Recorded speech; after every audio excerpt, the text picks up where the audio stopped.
You had a little thing come that said actual recording is higher quality. I think that's good. I'm glad that they're recording us at higher quality than we actually are. Does that mean that we're like smarter and better looking? I have to hope so. And I think better writers. I think we are recorded as just generally more impressive than we actually are. Okay. How is your volume levels? Yeah. How are the volume levels? Is the volume good, Joseph?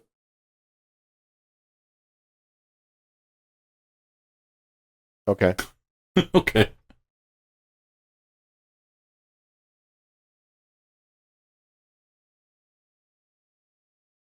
I mean, Yeah, a few more weeks. up to you guys. Okay. As long as it's good enough for you. Yeah, I'm just using the microphone that's in the thing here. Okay. All right. So the only thing we've done since last time is I sent out the rewrite of the interlude, and you have done a chapter 15. I did the shitty first draft version of chapter 15. Yeah. Which of those things do we want to talk about? Well, let's start with the interlude and the changes you felt like. Okay. Hold forth. What do you think? Well, I mean, you Yeah, you've read it looked right? fine to me. But Okay.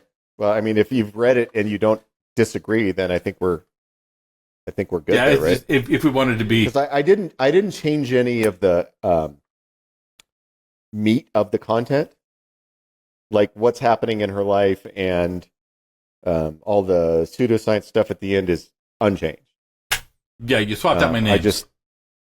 I swapped out the names. I added some more detail in a couple of places. But it's the usual rewrite stuff that we both of us always do to everything. So it was nothing unusual. All right. I mean, it's interesting that one of the things that, I mean, since we got the audience here, names are a weird problem, right? Yeah. I mean, it's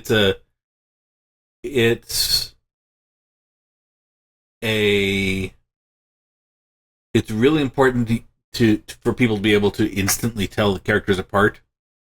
And there's a lot of stuff that you can do, either with the sound or with the thing. I mean, when we were working on the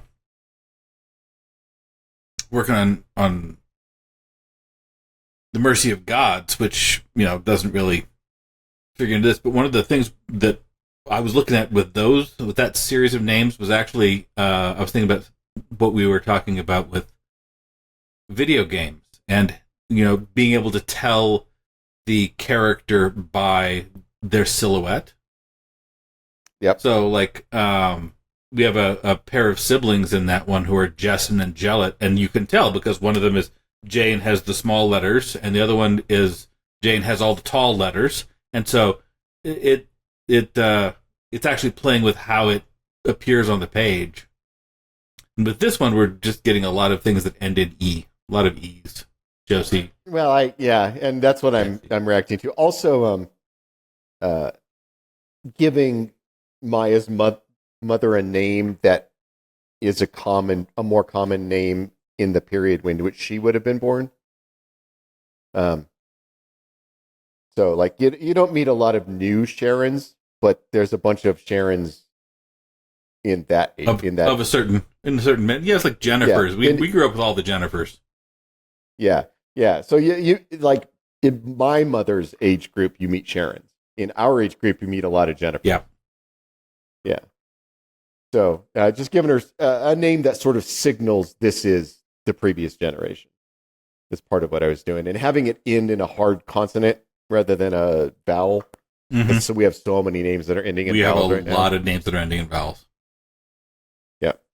And the mental image I got from reading your description of of what was going on there and who Sharon was, or then what is now Sharon. I just got this mental image of who her husband is and what he looks like, Mm-hmm.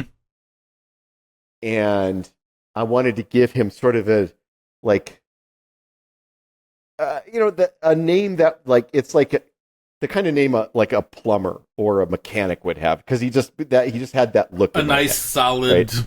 labor, blue Yeah. collar. Yeah, but the kind of blue collar labor where you buy a house, Yeah. you own a house, and you have a retirement account, and Sharon doesn't have to work for a living. She's not down at the Walmart greeting people. She's Yep. retired. And so looking for a name that just sort of signals that kind of dude, and then I was like, my first thing was like, I'll name him Gilbert, and I was like, no, he's not Gilbert, he's Gil. Like it's he might have been born Yeah. Gilbert, but he hasn't been Gilbert since he was 12. Because Yeah. who's Gilbert? And it just- yeah. That's part of what I'm doing when I'm naming, is what is the mental image conjure up when I'm thinking about this character, and what is the name that just sort of fits that guy. When I meet like a big burly dude in like a mechanic uniform and it says Gil on the thing, like I'm right there. Like I know exactly who that guy is. You're in. And Yeah. it's interesting too, because we really are relying on our imagination and the nuances that we're bringing to it, kind of functioning the same for the audience. Because you kind of have to. Yeah. I mean, there's not a workaround for that, but it's an interesting set of assumptions, and I think some people writers can suffer from just having such an idiosyncratic worldview that what they're saying and what's on the page doesn't evoke what they want it to. What's interesting to me is some of those very same writers you're talking about wind up with small but rabid fan bases. Mm-hmm. Because the tiny percentage of the population whose brains work the same way that person's brain works, Yep.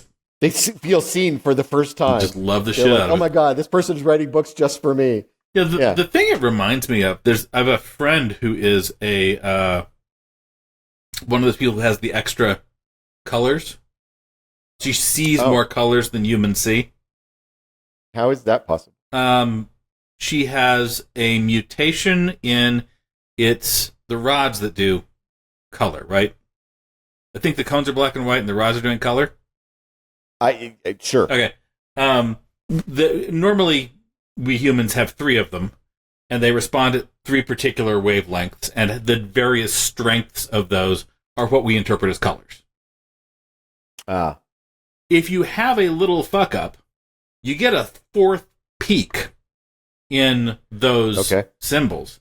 And so there's a whole different set of colors that you experience that humans don't experience. Huh. So it's not like you can see a lot of gradations between like red and orange, but it's all kind of red and orange. There's like this other axis on the color wheel. It becomes a color sphere in a way that you and I just don't get to understand because we don't experience it. And so when she does paintings that look right to her, they don't look right to the rest of us because we're not seeing what she's seeing. Right. That's interesting. Yeah, this is them. If you get a chance, Ed Young did a book called An Immense World. Fucking amazing work. I love him.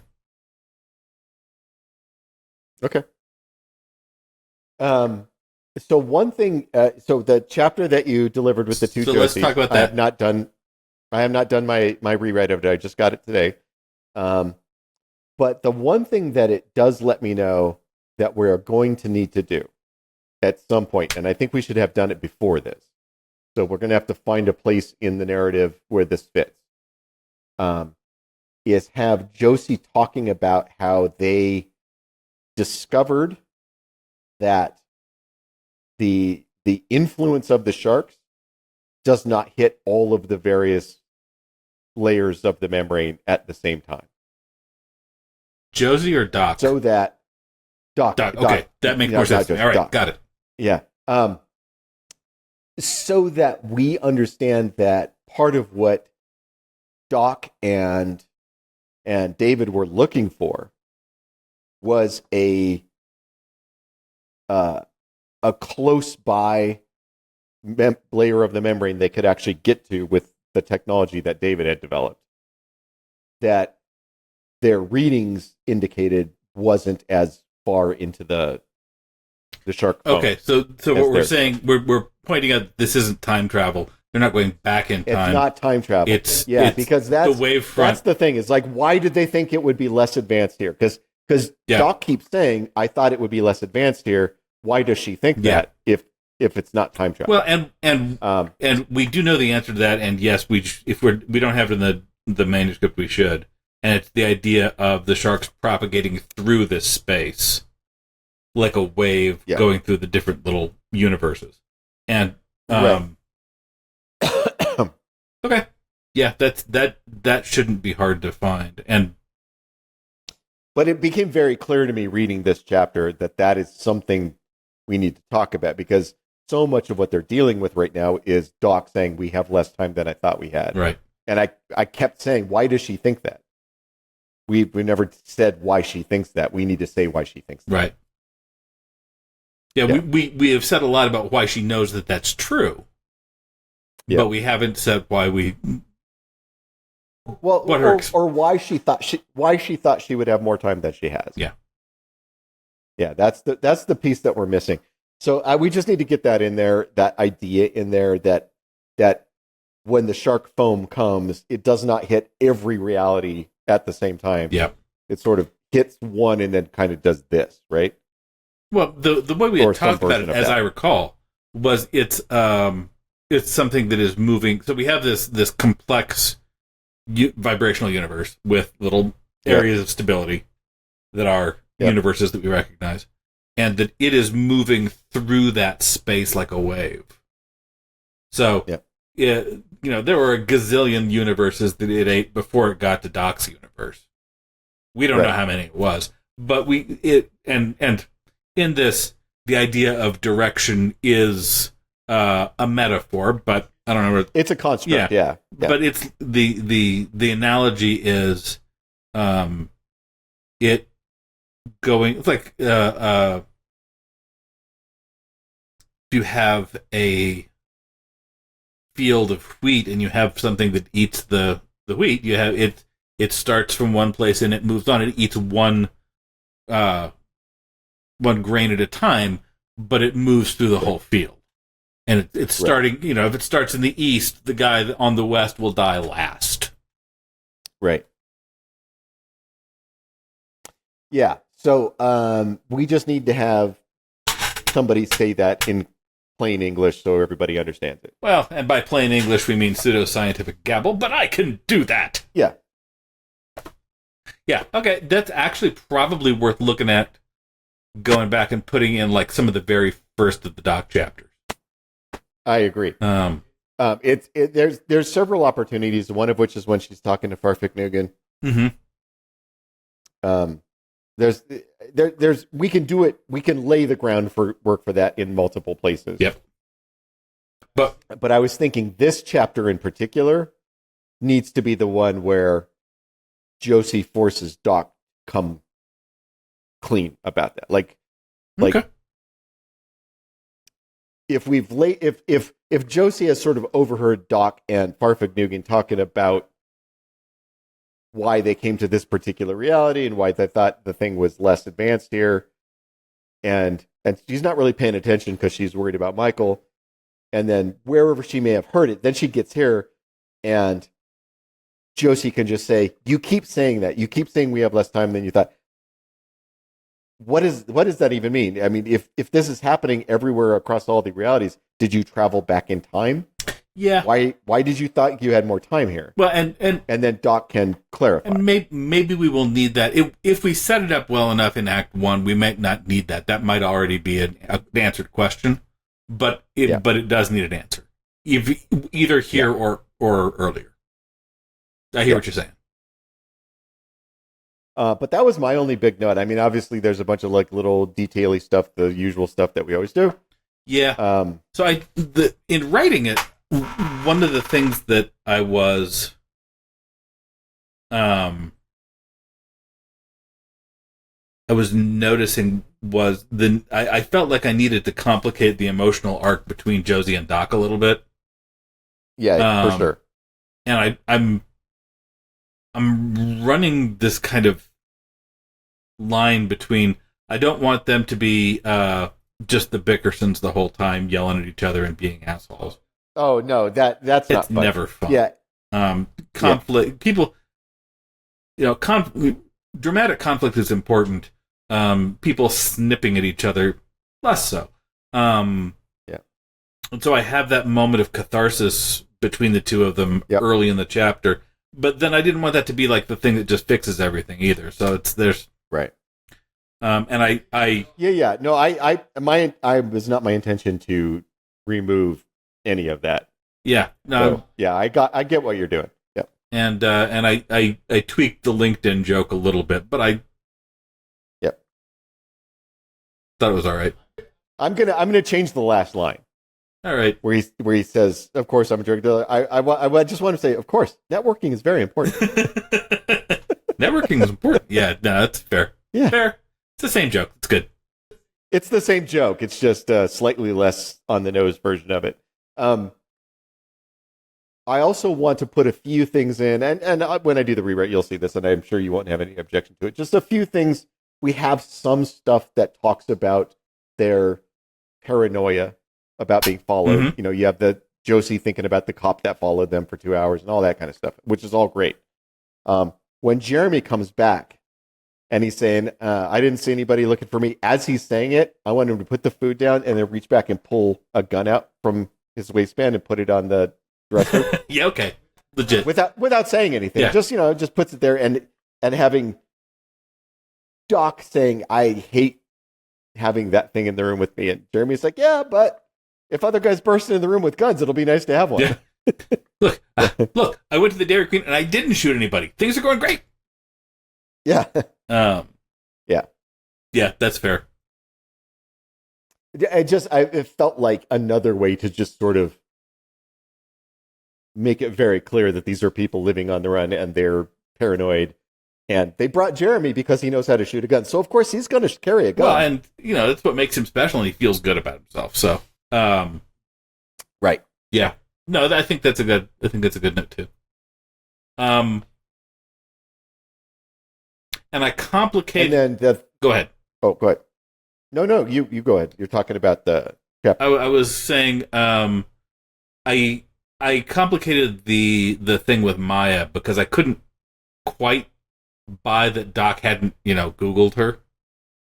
So right. I made a path through that made more sense to me. And I think that all worked. Okay. I think that's great. Yeah, and the idea that people in professional fields get married and then leave their original name on professional stuff. I know a ton of women who do that. Yeah. Yeah. So they might use their partner's name on the bank account certificate and that kind of stuff. Yeah. On the bank account, but everybody knew them as Dr. So-and-so before they got married, and they want to stay Dr. So-and-so. Yeah. So there's that. Yep. And now we've laid out what the plan is. We've laid out, we need to find Maya. We've laid out with the pseudoscience for, And again, when we do the rewrite, we need to make it very clear that Doc has been carrying around the XYZ Hyper Mega device this whole time, so it doesn't feel like it just shows up out of nowhere. And we don't want to lose track of Doc's gunshot wound. Those don't just heal up over 3 days. No, we don't.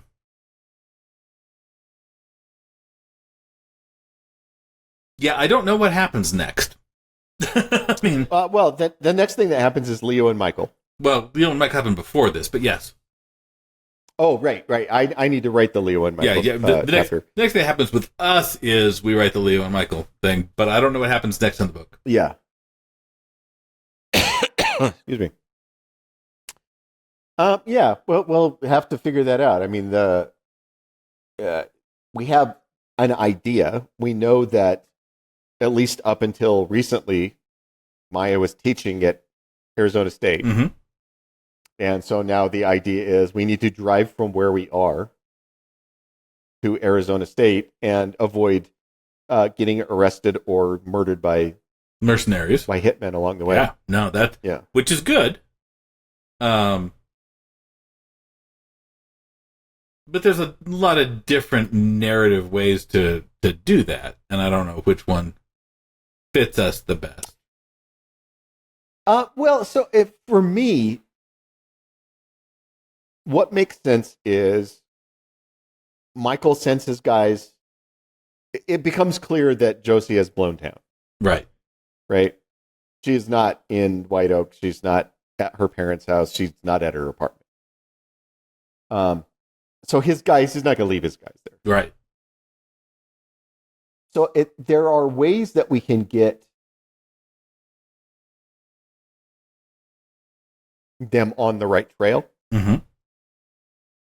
One of which is that one of them just goes beats up Brad and takes his phone. Yep. Jeremy's phone number is in there. They have, obviously, Leo has access to fairly robust intelligence and cyber ops stuff. Yep. So once they have the phone number, they can do stuff to get the location of the phone and start tracking them that way, which allows us to then have an ambush, mm-hmm. a surprise encounter of some kind. Because from wherever they are, if the tracking of the phone shows them heading to Arizona, Michael's not stupid. He's going to go, oh, that's where Maya is. Right? She used to be on the CRG team. He knows all the people who used to be on the team. Mm-hmm. He's going to go, they're heading for Arizona. They're probably going to Maya.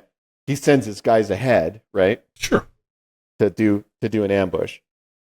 I think that's probably something like that is probably the way to go. Okay. And remind me what we have decided for like the center point of this act and the end of the act. What are we? Where do you recall going? The end of the act is, I think,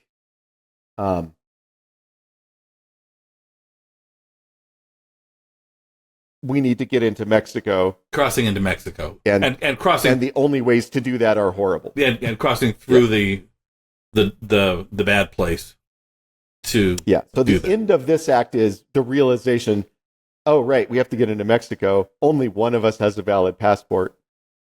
One of us has probably warrants out for his arrest. That is not going to be an easy crossing. And then in the beginning of Act 3 is them figuring out what they need to do, the transition over. That's another thing, though, we're going to have to do is establish that Doc still has the device they used to transit over the first time. Right. Yep. Doc's got to have a lot of hardware for this to work. It's in her little bag. Yeah. We established that she has her little bag with her, and early on we show her clutching it like a lifeline. So we know she has stuff in there that she cares about. So she needs to have at least two things. She needs to have the device that David and her constructed to get them to move from one reality to the next. Okay. And what's the midpoint? And what's the midpoint is? Well, we got it. So there's a bunch of Maya stuff we have to do. There's a bunch of Maya stuff. Right. Yeah. And part of what the story we're telling in Act 2 with Maya is Mom. Right. And Mom's descent into being eaten by the sharks. And ultimately Maya only agreeing to help them in exchange for the XYZ Hyper Mega device. To keep Mom from turning into chum. Yeah.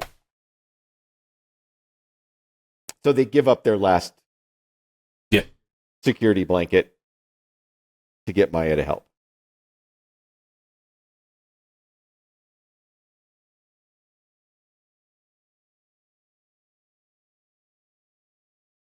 You know what we might want to consider doing, now that I think about it, is part of what they can be. I like that they're not. I like making them not stupid. I like making them think ahead. So if once they get to Maya and get her sort of to understand what is happening, I like that they start building more XYZ Hyper Mega devices because Doc is saying if things go really really south, we'll need these. They start building more, so they have a number of them sort of in a partially complete state. When they have to flee, they give the one that actually works to Maya's mom, to Sharon, and now they have these sort of partially assembled ones with them. The question I have is, do we think for the latter half of Act 2 and Act 3, they're taking Maya with them? I think we kind of need to take her with us. And she only agrees to go if they give the device to her mom before she leaves. Okay. That's kind of cool.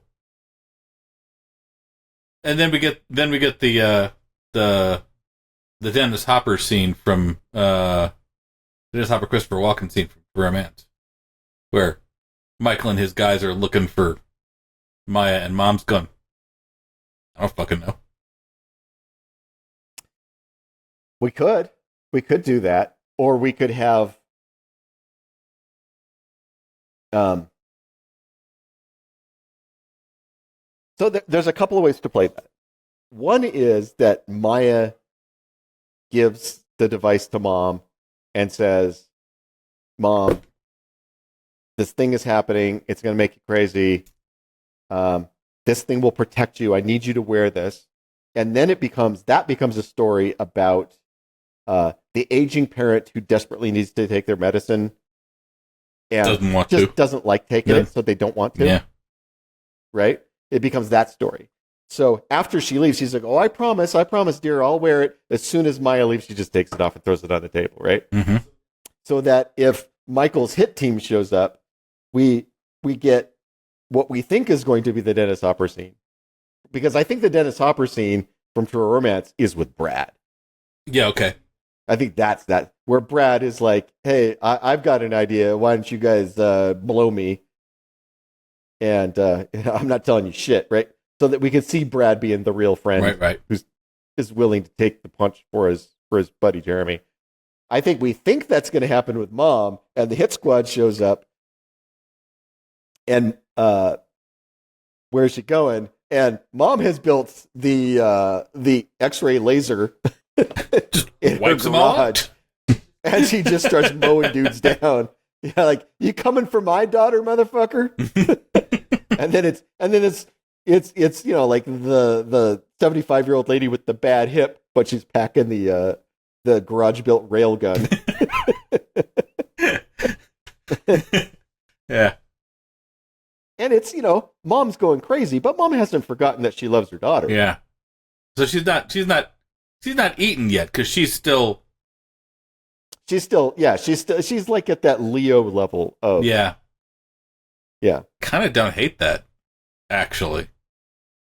Especially if we're building up to like, oh, they're coming for Mom. Oh, they're coming for Mom. Oh, and if it's Michael, and part of what's going to be useful is if the people who are closest to Michael in Leo's circle are off the board by the time they get to Mexico. Yes. And if Mom takes them out and Michael's like, okay, well, I can use all of the local hired guns, but the guys I actually rely upon are not here. Yes. And the local guns are all going to answer to Leo, not me. Right. I think that's all very good. I also think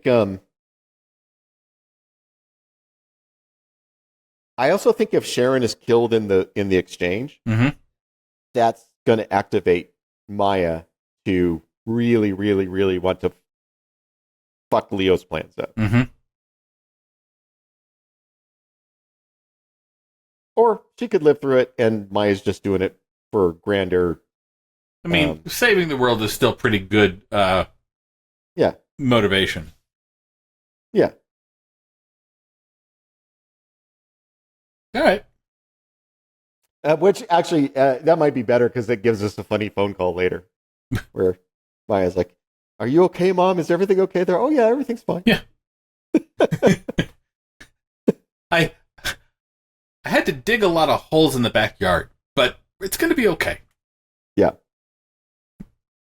Everything's fine, honey. I murdered a bunch of people. The nice young man from across the street with the snake tattoo came and helped me get rid of the body.